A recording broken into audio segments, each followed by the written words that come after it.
사실 레위기 하면 쉽게 우리가 알 수 있고 또 알아갈 수 있는 책이 아니다라는 생각들을 우리가 보통 해요. 그렇죠. 우리가 보통 연초에 성경 통독, 올해는 성경 일독을 꼭 해야겠다라고 생각하시는 분들이 창세기 때의 네 가지 사건, 또 내 인물들을 통해서 스펙타클한 하나님의 인도하심, 또 역사하심을 우리가 느끼게 되고, 또 출애굽기에 들어서는 어때요? 하나님의 10가지 재앙들을 하면서 와, 출애굽기 역시 하나님이야.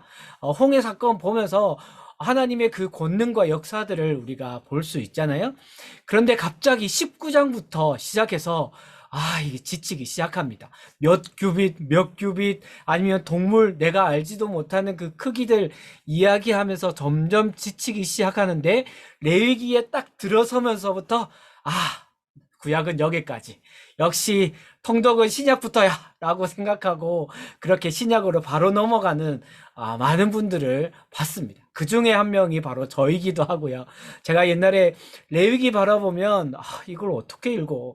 이게 나와 무슨 상관이야? 라는 생각들을 엄청 많이 하면서 통독 때도 이게 읽는 건지 많은 건지 아니면 그냥 건너뛸 때도 있고 이 졸면서 읽기도 해서 무슨 내용인지 하나도 몰랐던 그런 책이기도 합니다. 그런데 제가 그런 생각들을 한순간 딱 바뀌게 된 사건이 있었어요. 그래서 저도 성경의 66권을 아직 다 연구하지도 않았고, 다 보지도 않았지만, 다 강의도 하지 않았지만, 몇 안 되는 제가 가장 좋아하는 말씀 중에 하나가 레위기 있거든요. 그 계기가 된 사건이 뭐였냐면, 제가 이제 신대원 2학년에 다닐 때, 지금도 아동부서를 제가 섬기고 있는데, 그때도 아동부서를 처음 맡게 되었어요. 그전에는 계속 청소년 부서만 맡다가 아동부서를 처음 맡게 됐는데, 여름 성경학교 를 하면 이제 교사 강습회라는 것을 하거든요. 그래서 교사 강습회를 받기 위해서 서울로 갔는데 그때 주제가 10계명에 관한 거였어요. 그래서 저는 처음에 이렇게 지겹고 알 수 없는 10계명을 가지고 어떻게 성경학교를 하냐. 나는 처음 이제 인도하는 아동부서의 여름 성경학교인데 이걸 가지고 어떻게 하지? 라는 무거운 마음과 걱정스러운 마음을 가지고 그 교사 강습회에 갔었습니다. 그런데 그때 그 부제목, 10계명의 부제목이 바로 하나님의 절대 사랑이었어요. 저는 처음에 이해하지 못했습니다. 아니, 온갖 율법들과 나를 족쇄처럼 묶고 있는 이 레위기에 가득한 이 말씀들이 하나님의 절대적 사랑이라고? 나는 도저히 있을 수가 없는 일이야. 믿을 수가 없는 일이야. 라고 생각하고 교사 강습회에 참석했는데 그 교사 강습회가 끝나고 나자 저의 생각이 완전히 바뀌게 되었죠. 이 레위기서를 바라보면 하나님의 이 레위기서를 통한 하나님의 그 사랑, 은혜가 얼마나 큰 책인지를 알 수 있게 될 것입니다. 물론 그냥 표면적으로 우리가 글로써 읽으면 너무나 복잡하고 나와는 관계없고 내가 이것을 어떻게 적용해야 될지 난감한 구절들로 이루어진 책이지만 그 글자 이면에 있는 하나님의 마음, 그 하나님의 말씀을 레위기서를 통해서 주시는 그 하나님의 마음을 우리가 조금씩 알아간다면 그 안에 담긴 하나님의 은혜, 하나님의 온유하심, 우리를 정말로 사랑하시는 정말 절대적 사랑이라는 그 표현이 얼마나 적합한 단어인가를 우리가 레위기서를 통해서 바라볼 수 있으리라고 생각됩니다. 이 레위기의 히브리어는 와이크라라는 단어예요. 이것을 번역하면 그리고 부르셨다라는 뜻이거든요. 그래서 히브리 구약 원서의 본서 이제 모세오경이나 이런 책들은 그 책 제목을 지을 때 히브리어의 첫 글자 1장 1절의 첫 글자를 가져와서 그 히브리 성경의 제목을 짓는데 그것이 바로 와이크라, 즉 그리고 부르셨다라는 제목으로 되어 있습니다.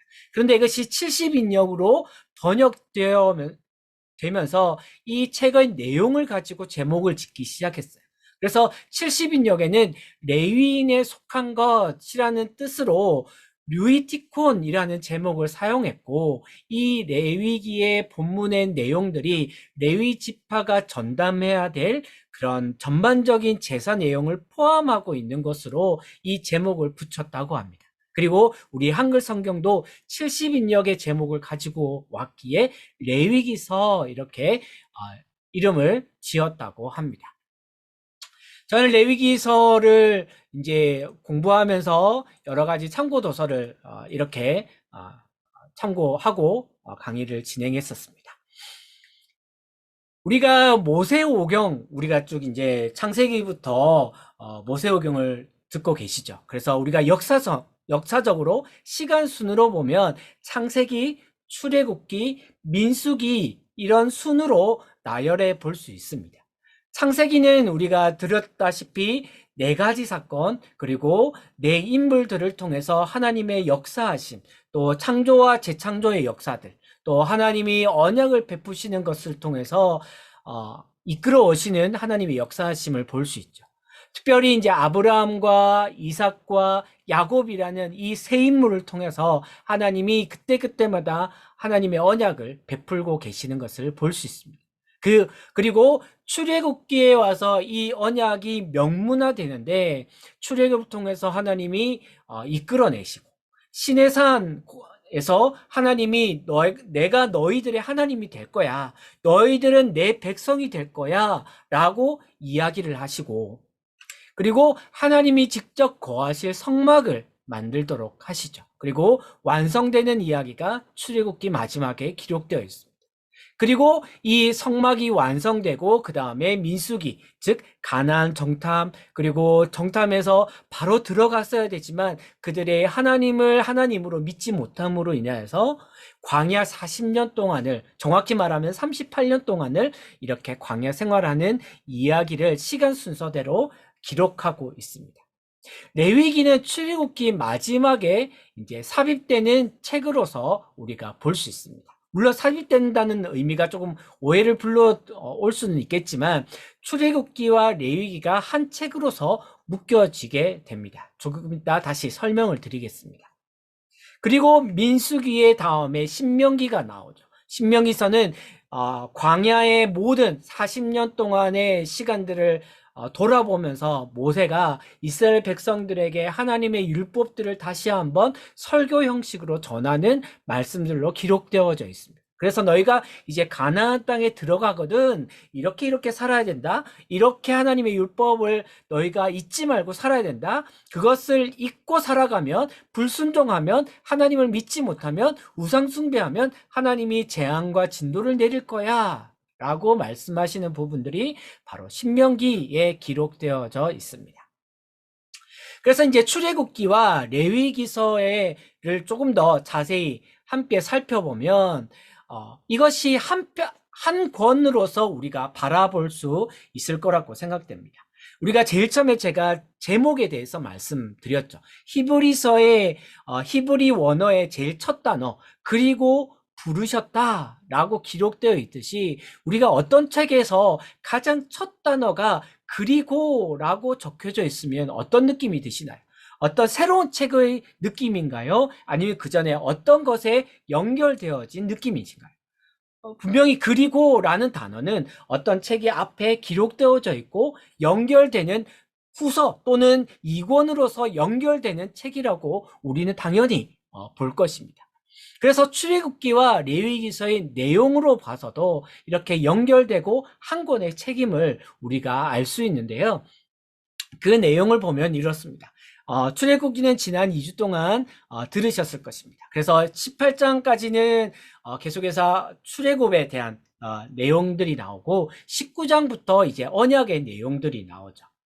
그리고 25장부터는 회막과 제사장이 어떤 설계도, 어떤 옷을 입어야 되는, 제작을 어떻게 해야 되는지에 대한 청사진을 보여주죠. 그리고 회막이 완성되고 그 다음에 영광이 이루어집니다. 즉 말하자면 회막의 청사진을 알려주고 출애굽기의 32장부터는 회막이 완성되는 모습을 보여주는데 그 다음에 40장에 보면 이 완성된 다음에 하나님의 영광이 임하셨더라 라는 기록들이 나옵니다.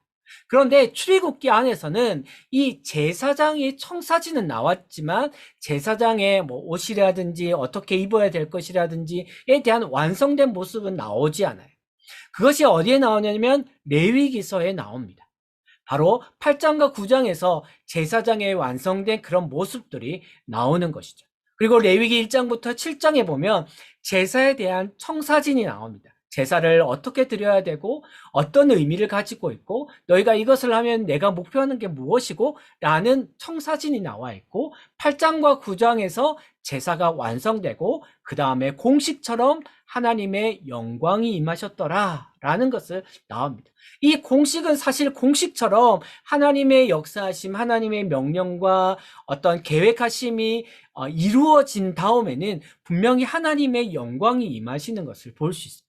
그 대표적인 것이 바로 솔로몬 성전 때죠. 솔로몬 성전도 하나님이 그 청사진을 보여주셨어요. 이렇게 지어야 된다. 크기는 어떻게 지어야 된다. 라는 청사진을 다 보여주셨고 솔로몬 왕 때가 되어서 그 청사진대로 그 설계도대로 다 짓고 나서 솔로몬 왕이 하나님 앞에 기도하자 하나님의 영광이 하늘에서 불이 떨어지는 것으로 하나님의 영광이 임하게 되죠. 신약시대 때도 마찬가지입니다. 하나님이 예수 그리스도가 이 땅에 오셔서 하나님 나라를 전파하시고 구원의 본 모습을 우리에게 보여주셨고 그 하나님 나라의 청사진을 보여주시고 또 교회에 대한 청사진을 보여주시고 초대교회 때 그 일들이 이루어졌어요. 120명의 제자들과 예수님을 따르는 사람들이 오순절날 성령이 내림으로 말미암아 하나님의 영광이 임했죠. 하나님의 교회의 완성이 그때 이루어진 것으로 하나님의 영광이 성령의 불같이 임함으로 말미암아 나타났던 것입니다. 이렇게 하나님은 어떤 계획을 보여주시고 그것을 완성했을 때 하나님의 영광이 임했다는 사실을 우리는 성경 전체에서 바라볼 수 있겠죠. 그러면 이 시내산에 도착했을 때부터 시내산에서 출발할 때까지 약 11개월 5일 정도가 걸렸는데 레위기는 약 이때 지금 화살표 빨간색 화살표로 되어 있는 이때쯤에 기록했고 사람들에게 알려졌고 그렇게 이 레위기서에 기록된 대로 너희가 지켜야 된다라고 말씀하고 있는 것 같습니다. 이 레위기서는 하나님의 언약에 기반되어 있어요. 첫 번째는 바로 너희들은 내 백성이 될 거야. 나는 너희들의 하나님이 될 거야. 라는 하나님의 언약입니다. 또 하나는 너희들이 이제 가나안 땅에 들어가서 나라를 이룰 것인데 그 나라는 제사장 나라가 될 거야. 어떤 세상이 말하는 왕이 통치하는 나라가 아니라 제사장이 중심이 되는 나라가 될 거야 라고 말씀하시고 너희들은 거룩한 백성이 될 거야 라고 말씀하십니다. 이것을 통틀어서 왜 그러면 하나님이 이렇게 언약을 주시고 내가 너희들이 하나님이 되고 너희들은 제사장 나라가 되어야 되느냐 너희가 거룩한 백성이 되어야 되느냐 라고 그 최종 목표를 출애굽기 29장에서 이렇게 말씀하세요. 내가 너희들과 함께 거하길 원해 라고 말씀하시는 거죠. 하나님의 최종 목표는 이것입니다. 내가 너희들과 함께 하길 원한다. 이것은 비단 이때뿐만이 아닙니다. 예수님이 오셨을 때도 어땠죠? 임마누엘로 오셨잖아요. 내가 너희와 항상 함께 하겠다라고 예수님이 승천하시면서도 마지막에 말씀하셨어요.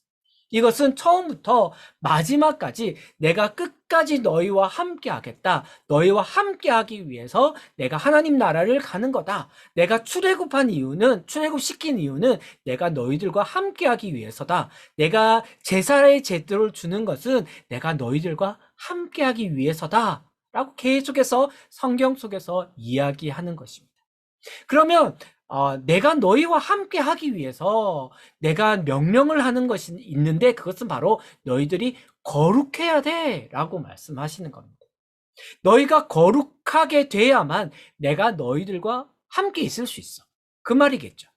너희들이 거룩하지 않으면 내가 너희들과 함께 있을 수 없어 라는 말과 동일한 것입니다. 그래서 레위기서는 어떻게 하면 거룩하게 되는가를 계속해서 설명하고 있는 것입니다. 그러면 무엇이 거룩인가를 우리가 먼저 알아야겠죠. 거룩의 의미는 먼저 첫 번째는 분리와 구별의 의미를 가지고 있습니다. 거룩한 것은 속된 것으로부터의 분리되는 것이고 구별되는 것입니다. 정결이 바로 부정으로부터의 분리와 구별을 이야기하는 것이죠.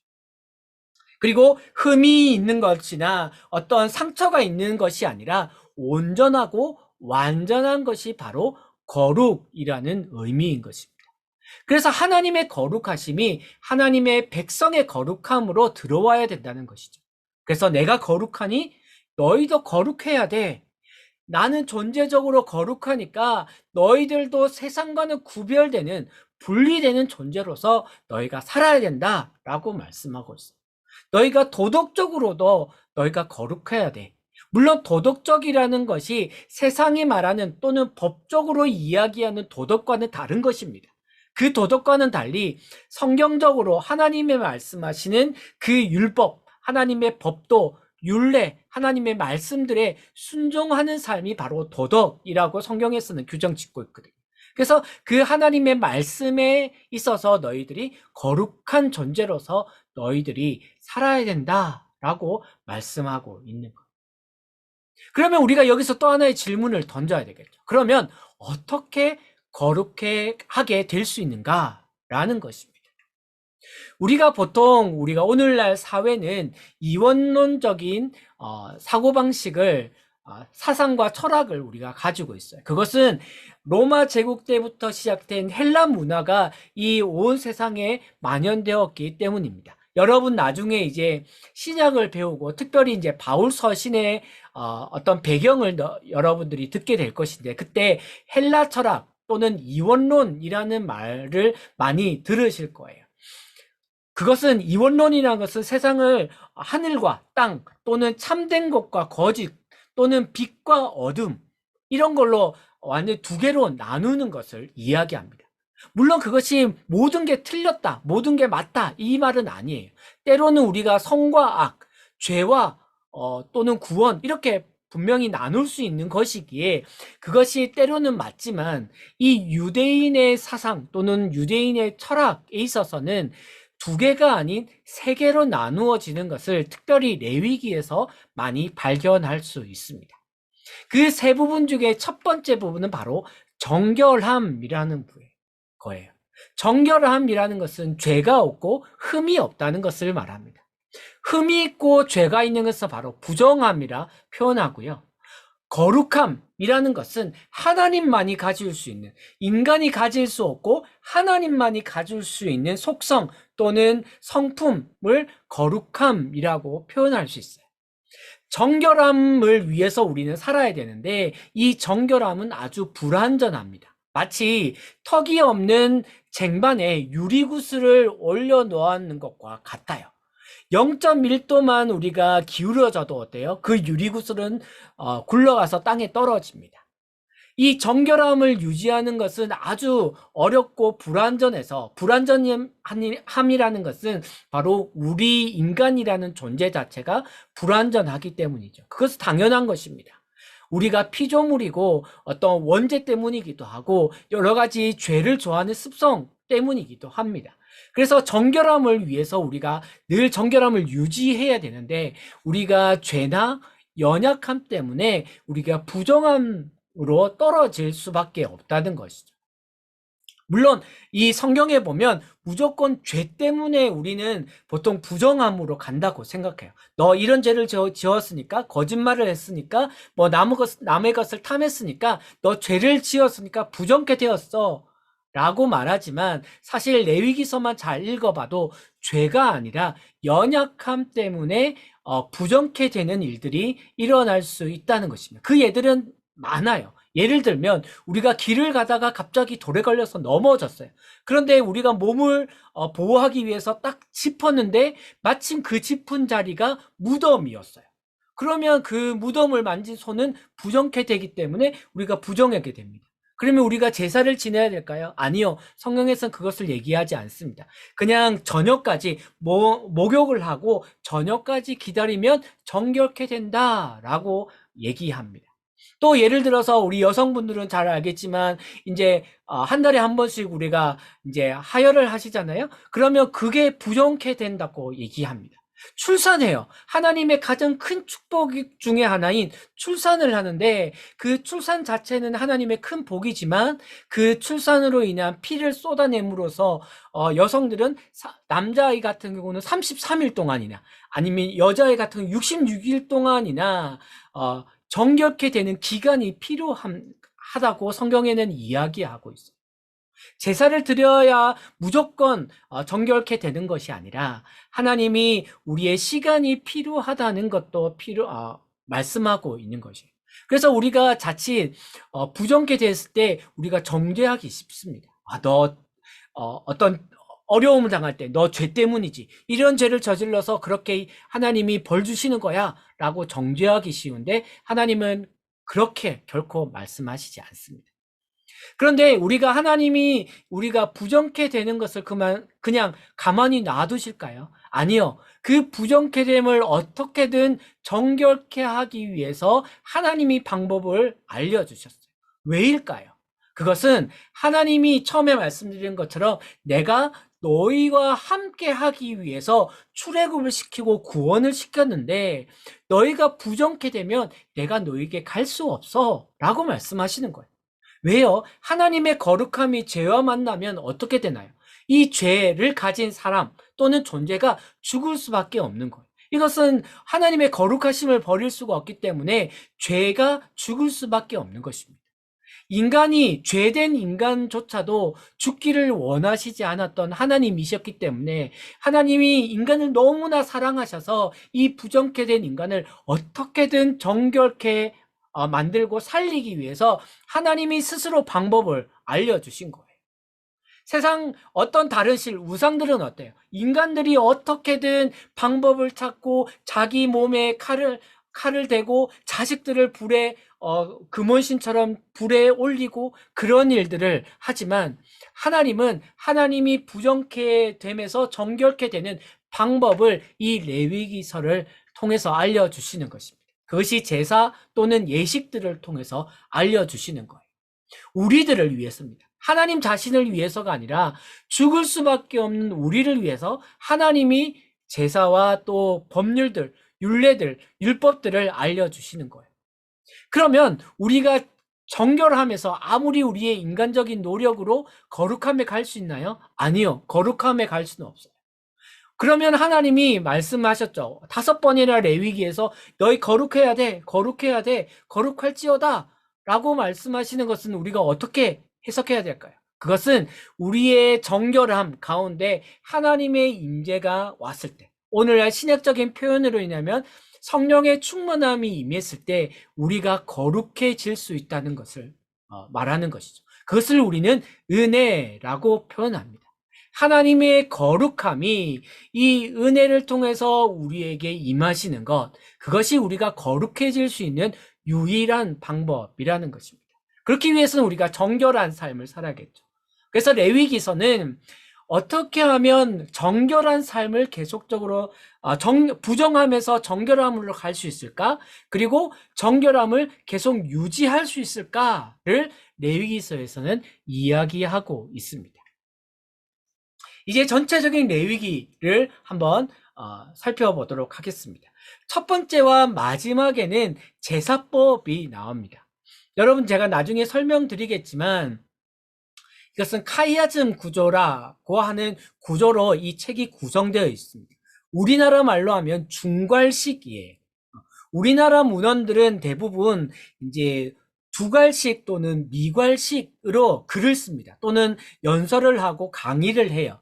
예를 들면 최근에 이제 대통령 취임식이 있었죠. 우리가 글이나 뉴스나 이런 것을 보면 보통은 이렇습니다. 두괄식으로 쓰면 몇 월 며칠 몇 대 대통령 취임식이 있었습니다. 라고 먼저 두 갈씩으로 중요한 부분을 쓰고 그 다음에 1대 대통령이 어땠고 2대, 3대, 오늘날 대통령 취임식의 뭐 배경, 취임식 장면 이런 것들을 쭉 나열하면서 이 대통령 취임식에 대한 이야기를 쭉 풀어나갑니다. 또는 처음에 1대는 어땠고요, 2대는 어땠고요, 그때 분위기는 이러이러했는데 이번 취임식 때는 이러한 분위기였습니다. 이번 대통령은 이분입니다. 라고 미괄식으로 글을 써내려가는 것을 볼 수 있습니다. 그런데 그 유대인의 문법, 독특한 문법 중에 하나는 물론 이 유대인만의 문법은 아니고 미국 사람들도 이 구조를 잘 사용하더라고요. 중괄식으로가 이라고 하는 것을 사용합니다. 중요한 것을 가운데 놓는 것이죠. 물론 나머지 부분들이 중요치 않다라는 것은 아닙니다. 그러나 가운데 것을 가장 중요하게 여기면서 그것을 계속적으로 연결하는 부분들을 처음과 끝, 그리고 그 다음 계단식으로 이렇게 서술하는 그 방식, 문헌에 글을 쓰는 방식들을 사용하고 있어요. 그래서 이것을 잘 이해하지만 저 사람이 말하고 싶은 부분들이 무슨 말을 하는 거구나 라고 우리가 잘 파악할 수 있게 됩니다. 그래서 저는 예전에 선교대회나 아까도 이제 선교대회 준비하신다고 하셨는데 예전에 이제 선교대회를 많이 했었지 않습니까? 팬데믹 전에는.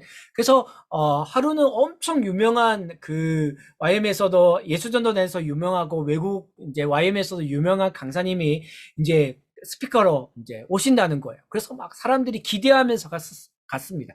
와, 무슨 대단한 말씀을 하실까? 어떤 하나님의 말씀을 전해 주실까?라고 많은 사람들이 이제 기대를 하고 갔는데 이 내용을 도대체 그때는 이해가 할 수 없는 거예요. 아니, 처음에 이야기를 하다가 두 번째는 전혀 다른 이야기를 또 하는 거예요. 아니, 이 말씀을 하시는 것 같은데 또 좀 있으면 다른 말씀을 하는 거예요. 그래서 나오면서 야, 저 사람이 진짜 말 잘하는 게 맞아? 강의를 잘하는 게 맞아? 라고 생각했는데 그 피드백이 올라오는데요. 와, 이렇게 강의를 잘하는 사람은 처음 봤어요. 라고 말하는 사람이 있는 거예요.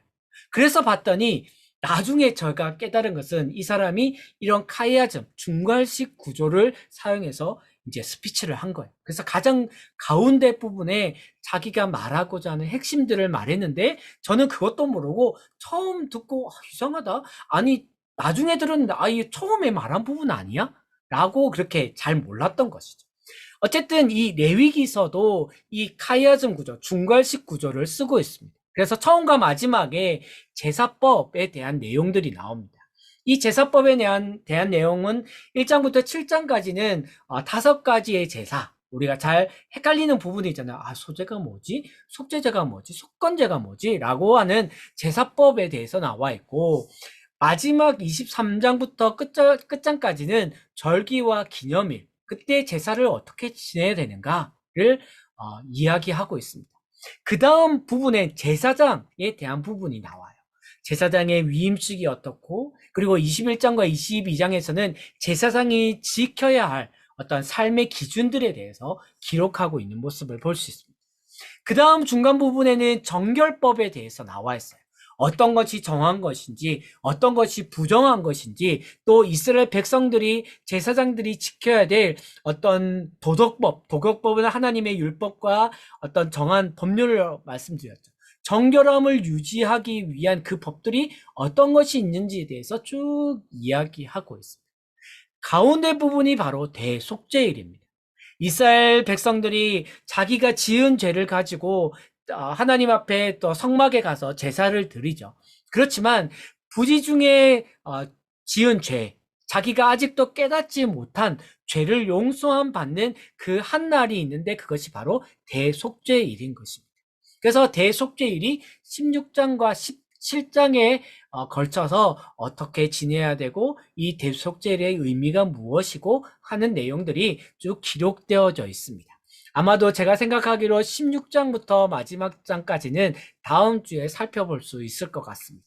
그래서 앞부분에는 제가 그 다음 크게 묶어서 하나님이 받으시는 거룩한 제사가 무엇인가, 즉 하나님께 우리가 어떻게 나아가야 될까라는 것을 설명한 부분이라면 뒷부분은 하나님과 어떻게 하면 이 정결함을 유지할 수 있을까, 동행할 수 있을까를 기록하고 있는 것 같습니다. 그리고 이제 레위기의 부제목을 단다면 거룩하라라고 달 수 있을 것 같습니다. 레위기 1장 1절에 보면 회막에서라는 말이 있어요. 여호와께서 회막에서 모세를 부르시고 라는 말이 있는데, 영어 성경에 보면 from the tent, 즉 아직 모세는 텐트 밖에, 성막 바깥에 있는 거예요.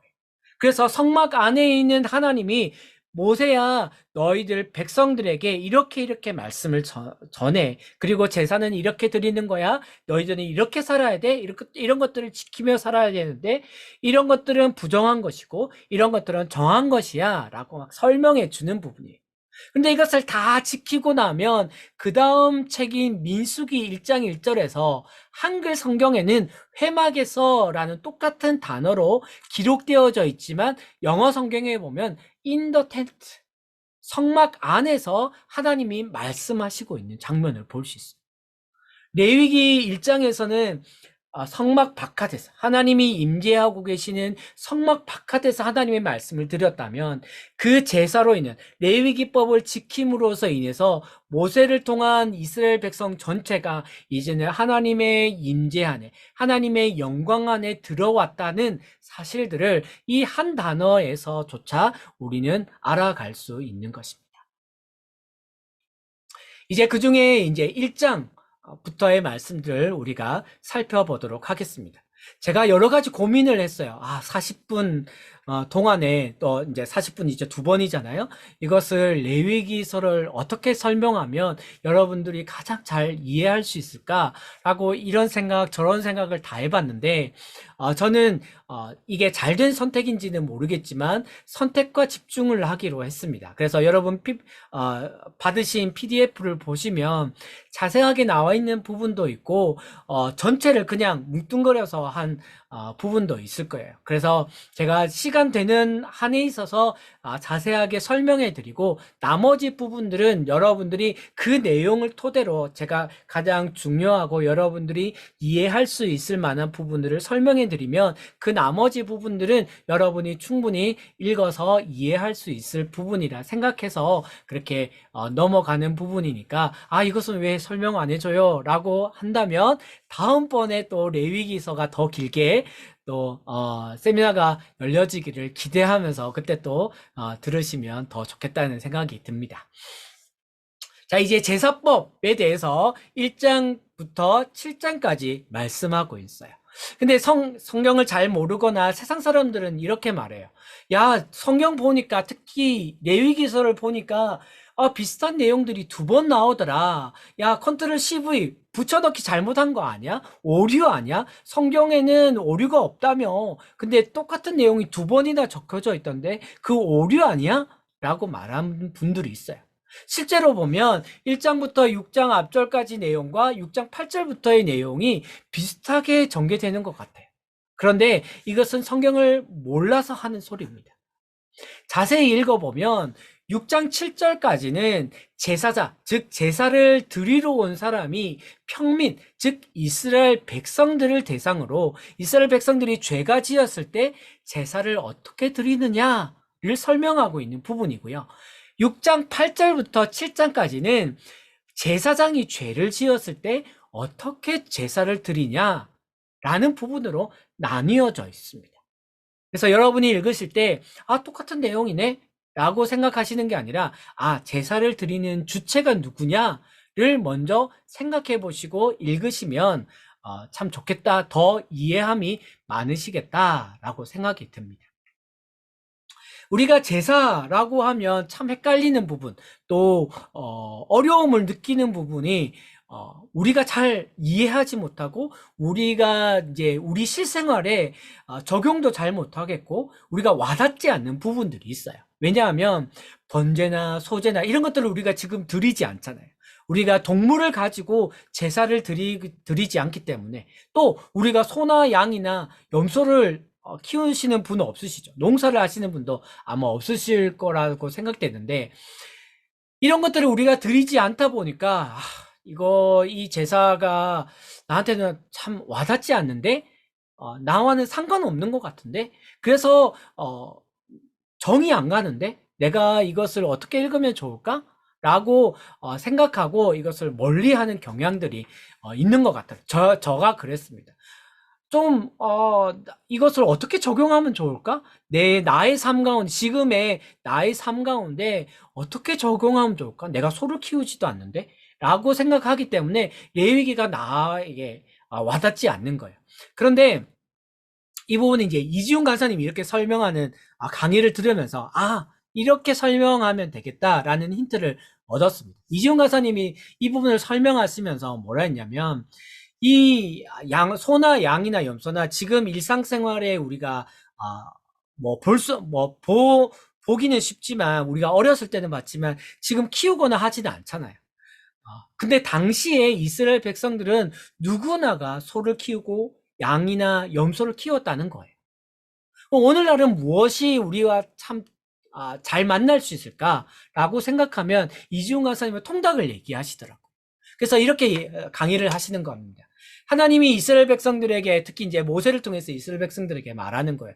얘들아, 너희들 제사를 가져올 때 번제물을 가지고 올 텐데 너희들이 통닭을 가져와라. 그런데 나는 후라이드 치킨을 좋아해. 거기다 파만 나는 거 괜찮아. 향이 들어가는 괜찮아. 거기다 소금을 넣어야 된다. 가루를 넣는 거 좋아. 근데 나는 양념치킨은 싫어. 허니버터? 아니야, 그건 안 돼. 제사 드릴 수 없어.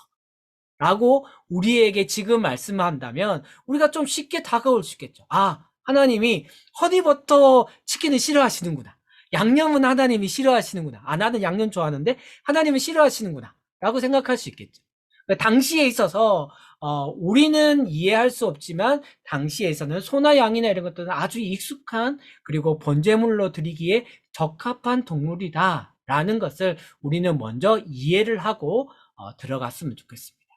그래서 이제 복잡한 여러 가지 수컷을 들어야 돼, 암컷을 들어야 돼, 여러 가지 우리가 복잡하고 이해하기 어려운 부분이 있지만 이 표를 여러분 저장하셔도 되고, 이제 PDF 드렸으니까 성경을 읽으시다가 이해 안 되시는 부분들은 이 표를 보면서 예를 들어서 속죄제 때 제사장님이 무조건 소 수컷을 드려야 되는구나 라고 생각하시고 읽으시면 훨씬 더 도움이 되실 거라 생각합니다. 그래서 멀리서 볼 때 순염소를 지금 제사로 드린다. 그러면 무엇일까요? 족장인데 순염소를 드려요. 그러면 무슨 제사를 드리고 있는 걸까요?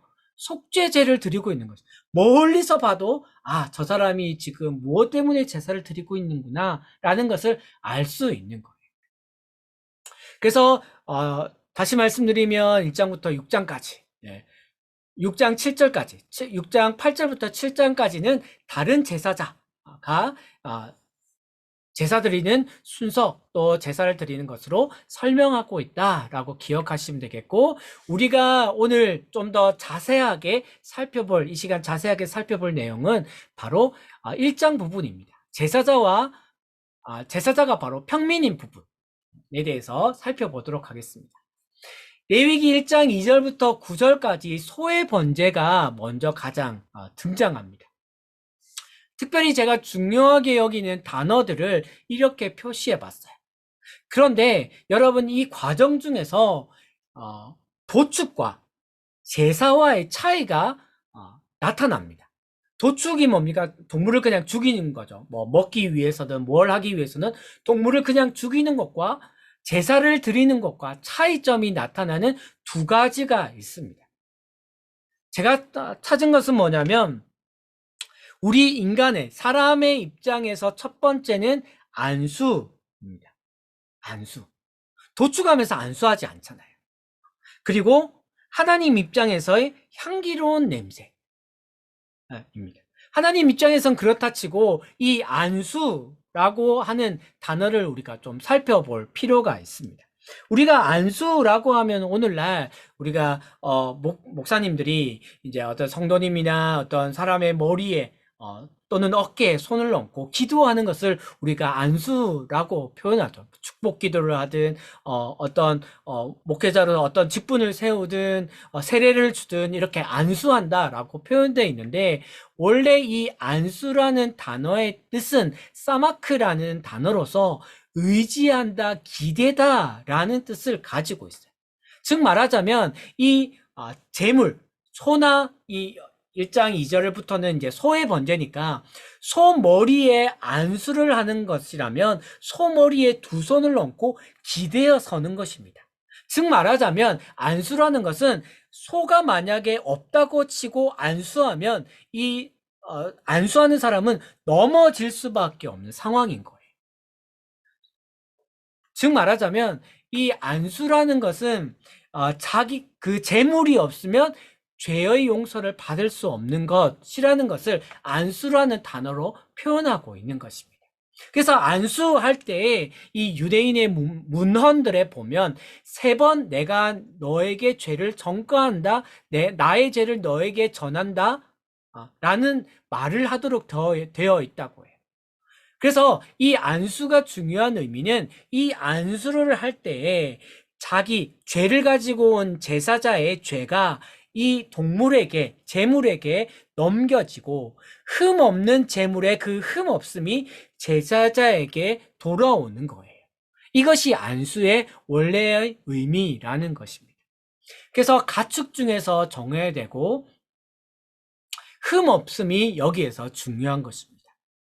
안수를 할 때 흠이 있으면 그 흠이 있음이 넘어오기 때문에 이 제사자는 죄를 온전히 용서함 받을 수 없게 됩니다.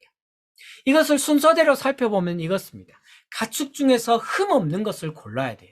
그리고 그 제사자가 회막문까지 흠 없게 데리고 와야 돼요. 가까이 있으면 쉽겠죠. 그런데 만약에 오늘날 우리나라에 성막이 하나 있다고 생각하면 서울에 있겠죠. 제주도에 있는 저는 죽습니다. 배 타고 가야죠. 한 보름 넘게 되는 길을 그 흠 없는 것을 유지하면서 동물을 끌고 가야 됩니다. 중간에 가다가 넘어지기라도 하면 돌아가야 돼요.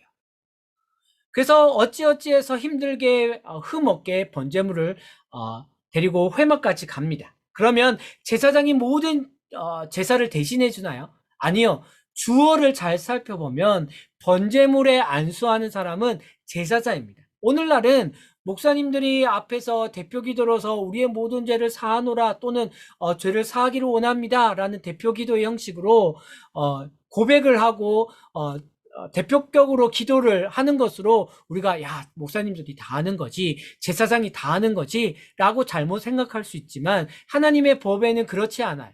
하나님의 법은 제사자가 자기의 죄를 고백하고 머리에 안수하는 것으로 모든 제사가 진행이 된다는 것입니다. 그리고 제물을 죽이는 건 누가 하나요? 제사장이 절대 해주지 않습니다. 제사장은 단지 칼만 제사자에게 전해주는 것밖에 안 됩니다. 제사자가 직접 그 동물, 가축에 적어도 1년 이상 기른 그 가축을 죽일 수밖에 없어요. 그 다음에 죽이고 나면 제사장이 첫 번째로 나섭니다. 피를 다 받아서 회막문에 뿌리기도 하고 제단 사방에 이렇게 뿌리죠. 이제 피를 다 붓게 되면 제사장은 가만히 있나요? 아니요. 제사자가 직접 번제물의 가죽을 벗겨요. 각을 뜹니다. 아주 거룩하고 깨끗하게 진행이 되겠죠. 아니요. 제가 2015년도에 이 양을 한번 죽이는 것을 바로 앞에서 봤습니다. 그 SBS 학교 가면 지금은 법적으로 이렇게 허용이 안 되는데 그때 당시에는 양을 한 마리 죽일 수 있는 것이 법적으로 허용이 됐거든요. 그래서 우리가 한 달 동안 양 한 마리를 사와서 그렇게 한 달 동안 이름도 지어주고 가축처럼 이렇게 먹이도 주고 하면서 마지막에 이제 죽이는 과정까지 우리가 다 겪어봤는데 저는 직접 죽이지는 않았지만 가까운 곳에서 죽이는 모습을 봤거든요. 피가요 정말 튑니다. 그냥 졸졸 흐르는 것이 아니라 그 보통 목에 있는 정맥을 자르거든요. 그럼 피가 흐르고 특히 각을 뜬다는 것은 우리 마디마디를 다 자르는 것이거든요. 손을 각을 뜬다면 손 안에 뭐 2개 또는 마디에 3개를 다 자르는 것입니다. 그 동물의 각을 뜰 때, 그 가죽을 벗길 때 저보다 훨씬 큰 덩치의 거의 0.1톤, 100kg 넘고 저보다 키가 큰 형제가 이제 그 각을 뜯거든요. 칼로 안 돼서 손도끼로 다 잘랐습니다. 내리 찍어서요. 다 잘라서 피가 엄청 많이 튀고 그 어떤 이제 자매도 참가했었는데 그 점심이랑 저녁까지 못 먹더라고요. 그 피냄새 때문에. 그래서 피가 우리는 보통 제사하면 제사장들이 흰 세마포 옷을 입고 엄청 거룩하고 깨끗하게 다니는 그런 제사의 장면들을 하는 것으로 착각하겠지만 사실은 피가 온통 튀는 그런 피가 낭자한 제사의 모습을 이 본문들 통해서 우리가 알아야 되는 것입니다. 이제 각을 다 뜨고 나면 그제서야 제사장들이 나서서 이제 불을 태우고 이제 그 동물들 번제물 각 다 뜨고 가죽을 벗긴 그 번제물을 불살라서 번제를 드립니다. 다 태우는 것이죠. 그러면 그때 하나님이 어떤 반응을 보이시나요? 그 냄새를 맡으시면서 오 역시 이 냄새 좋아. 우리가 이런 하나님을 섬기고 있죠. 야, 이 소고기야. 역시 소고기 냄새야. 이렇게 하나요? 아니요. 하나님은 그렇게 향기로운 냄새를 맡으시지 않으세요. 하나님이 향기로운 냄새라고 표현한 것은 뭐냐면 이 인간이 지은 죄를 온전히 이 제물이 정가를 받았잖아요. 그러면 죄로 가득한 이 죄가 칼에 찢김 받고 피를 쏟고 가죽이 벗겨지고 각이 뜨이고 모두 불타는 것을 보면서 이 죄가 모두 없어졌구나 라는 것을 이 향기로운 냄새를 맡는다라는 것으로 표현하고 있는 거예요. 만약에 재물이 없다면 어떤 일이 벌어질까요? 우리가 죄를 지었어요? 하나님 앞에 다가갔겠죠? 하나님, 제가 죄를 지었습니다. 그러면 하나님이 얘기를 하겠죠. 너 진짜 죄를 지었냐? 진짜 확실해? 그럼 네, 제가 죄를 지었습니다. 야, 그러면 너 벌 받아야 되겠지? 네, 제가 죄를 지었으니까 벌을 받아야겠죠. 그러면 하나님이 조심스레 칼을 꺼냅니다. 그리고 우리를 향해서 칼을 찢고 목을 베고 피를 다 토해내고 가죽을 벗기고 각을 떠서 모두 불태워야 됩니다. 하나님이 그렇게 하기를 원하실까요? 아니요. 그렇기 때문에 제사라는 것을 주셨습니다. 왜요? 우리를 사랑하시기 때문에. 우리가 너희와 항상 함께 하고 싶다라고 말씀하시고 출애굽시키시고 제사 제도를 주면서 내가 너희와 함께 하고 싶다는 것을 보여주시기 위해서 너희 대신에 내가 사랑하는 동물이기에 하지만 너희보다는 덜 사랑하기에 제물로서 너희 죄를 없이 하고자 한다. 그래서 그 동물이 제사를 지냈을 때, 다 불타올랐을 때 그 냄새를 맡으면서 향기로운 냄새야. 그 죄가 다 없어졌구나 라고 표현하고 있으신 것입니다.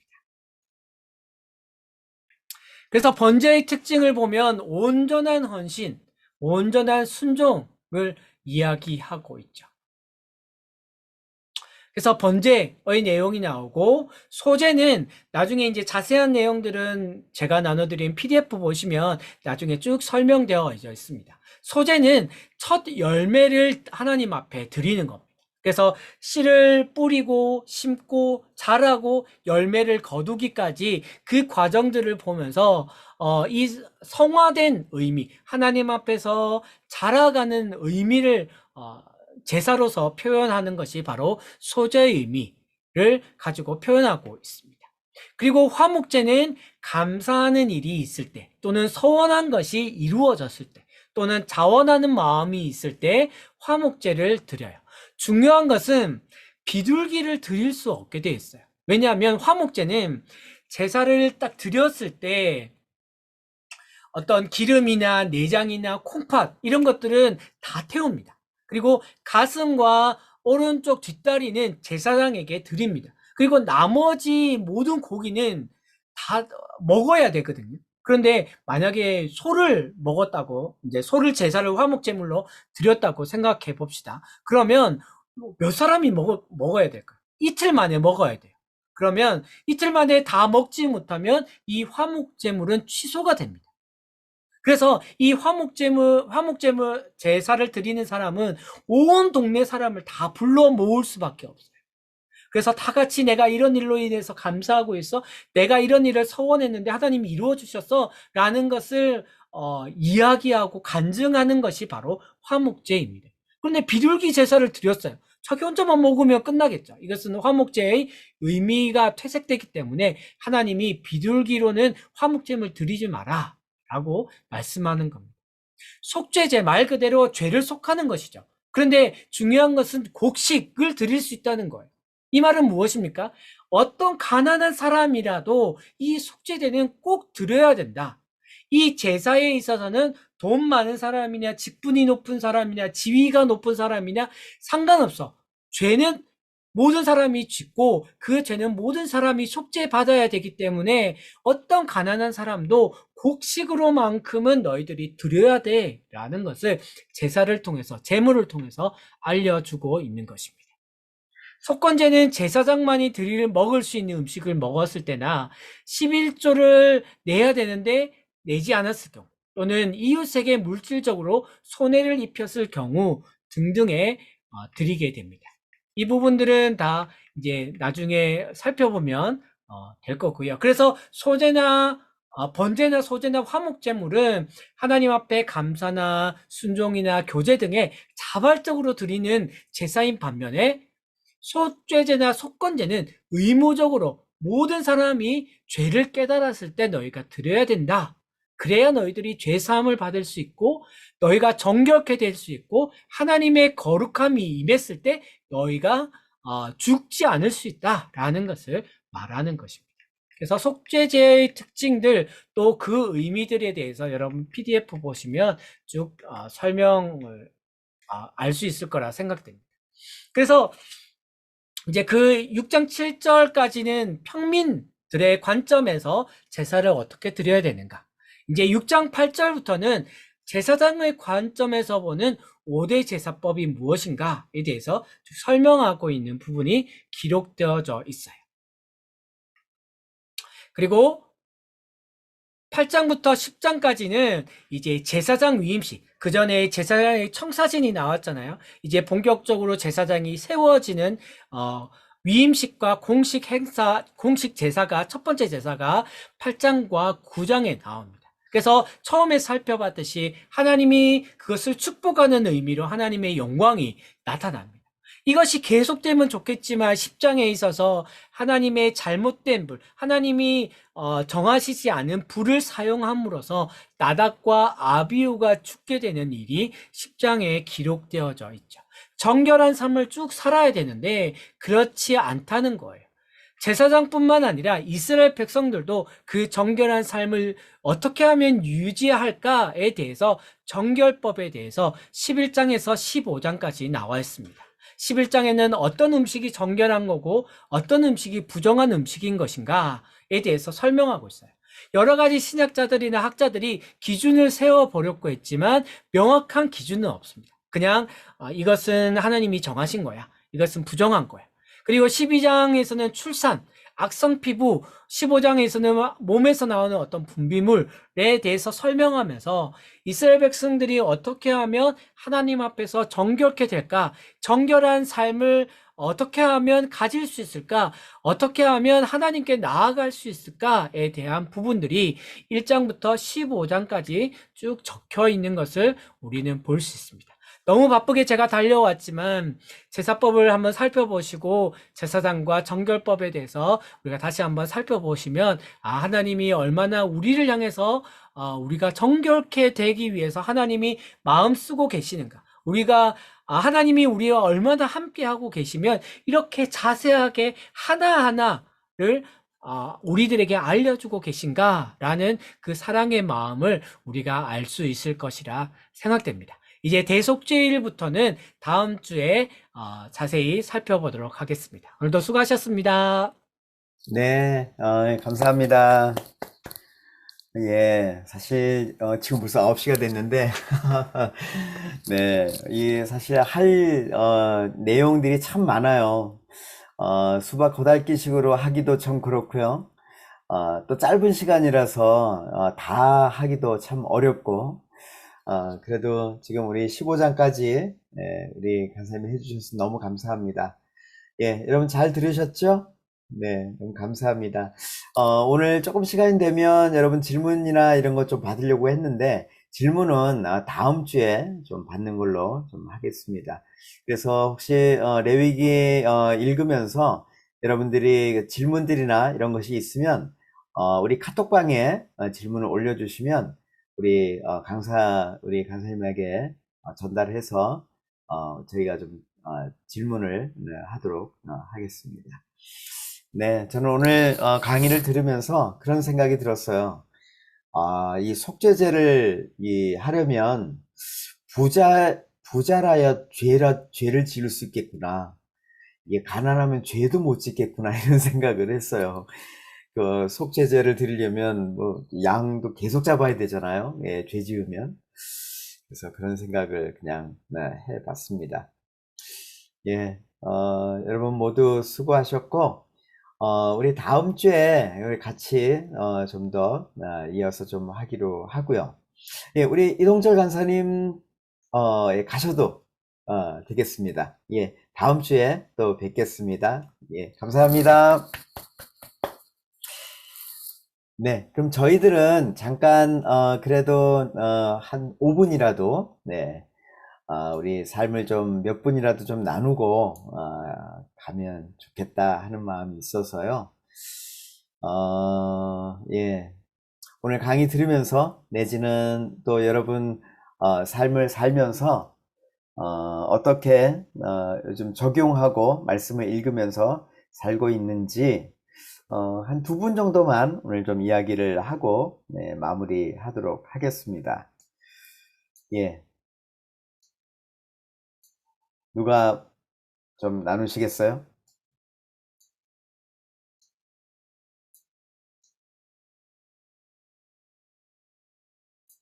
네, 우리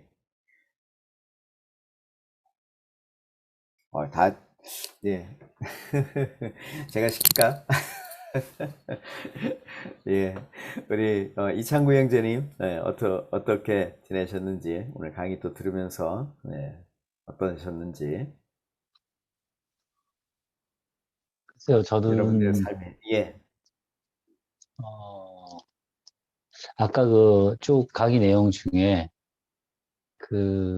이 연약함이라고 하는 부분, 아까 음, 이원론이 아니라 이제 삼원론이라고 할까요?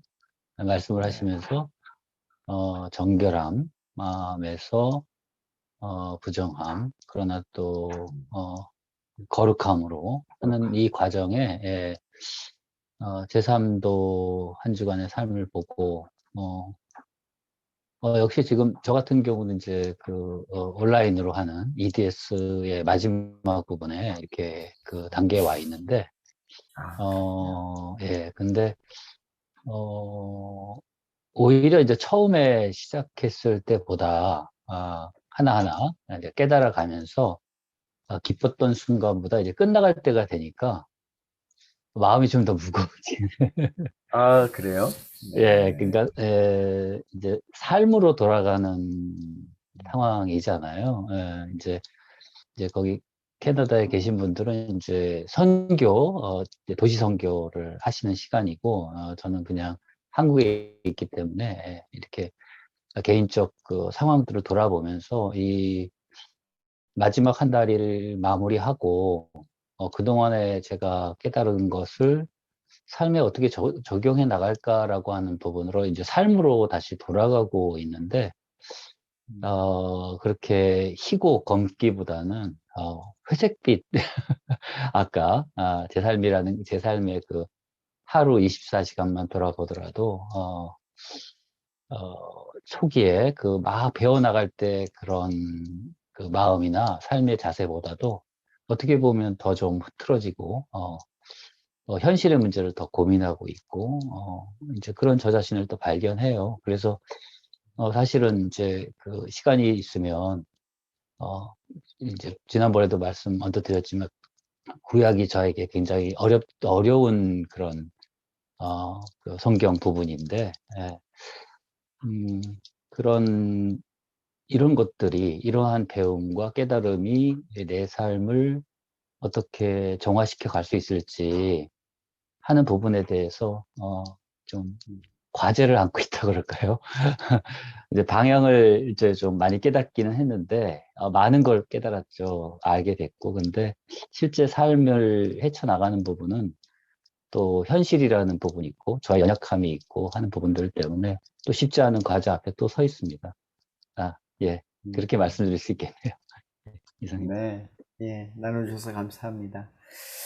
예, 사실 우리는 말씀을 아는 것이나 또 어떤 훈련을 하는 것이나 이런 것은 어쩌면 또 하나의 이 책임일 수도 있기 때문에 네, 그런 마음일 수 있습니다.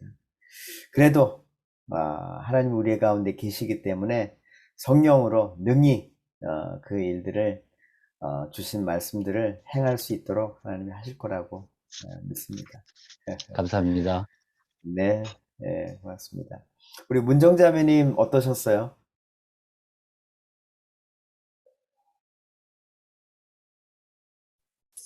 저는 그냥 아직 좀 생각이 좀 많아가지고, 예, 잘 적용 나눔에 대해서는 잘 모르겠고요.